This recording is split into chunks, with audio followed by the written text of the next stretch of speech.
Here we go.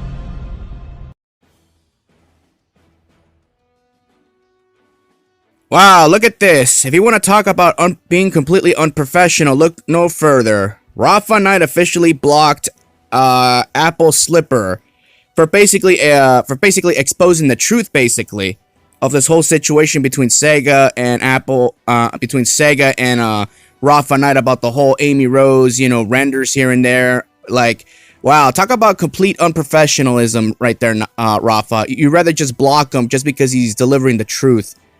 And I honestly think that Apple has really had enough of your BS, as everyone else has. So I think it's safe. So I think that's the real reason why you blocked them, because deep down you don't want them to look through your DMs on Twitter and expose more of the truth. Way to block somebody who's telling the truth. Meanwhile, someone like you, Rafa, who's spreading nothing but misinformation and lies, obviously, as we'll get to in a few moments, because I got a juicy story on this one.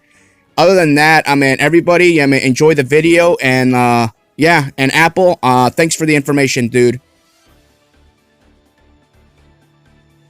What is up, everybody? And here's more information about the Sega and Rafa Knight situation.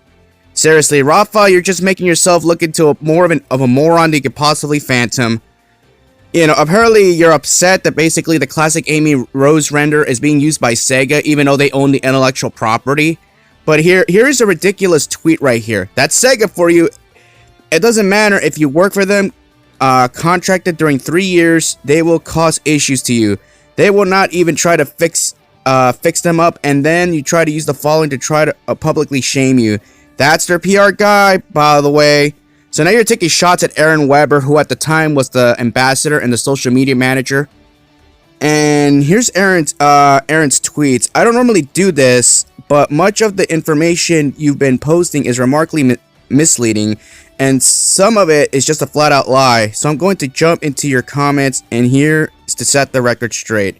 First of all, nobody paid you $2,000 a year of work. Nobody. Second of all, you were a contractor, never an employee. Contractors are paid per piece, not salaried. This is very standard, and in the contracts you sign and are later breached. But for me, the third point is the most important. Okay? Third point, you choose to attack your fellow Sonic artists out of jealousy at the opportunities they got, which you felt entitled to. This was the most telling part of your character and were a key reason I stopped working with you. Watching you lie about it for months has been upsetting. So yes, so apparently Rafa Knight basically was just trying to come out as basically the martyr in all of this whole stupid saga. And apparently Aaron Weber just basically set the record straight. This was nothing but lies and misled information. Yeah, because a lot of people are getting confused of like, who's in the wrong here? Like, does it really matter at this point? Like, Rafa is just burning bridges left and right. And not only that, Rafa, but you also violated a non-disclosure agreement, which means that now you're going to pay for the consequences, obviously. For a lot of you people, violating an NDA is actually a bad look for you. It's making you look out like the bad guy, even though you're trying to look, make yourself come out as the victim. But it could backfire on you easily. And thanks, Apple Slipper, for the information right here. Again, whether the Sonic models were made by you or not, Sega owns those models. Absolutely, Sega owns the intellectual property. It doesn't matter. I don't care if you're an independent contractor. I don't care if you're an artist. I don't care if you make 10,000 Amy Rose artwork. You do not own it. Sega owns the intellectual property, and if they're gonna take that intellectual property and use it at any way they want, they can. You have no legal representation right on it. If they're going to use it for reference, yeah, it doesn't matter, but Sega can do whatever they want with it because they own the IP. When are you people going to get that through your head? For those of you who are saying, oh, Sega's in the wrong here, Sega's in the wrong here. Jesus Christ, you people. And also, you burned bridges with some employees and got blacklisted from the industry for breaking NDAs. Aaron Weber rightfully called you out. Absolutely.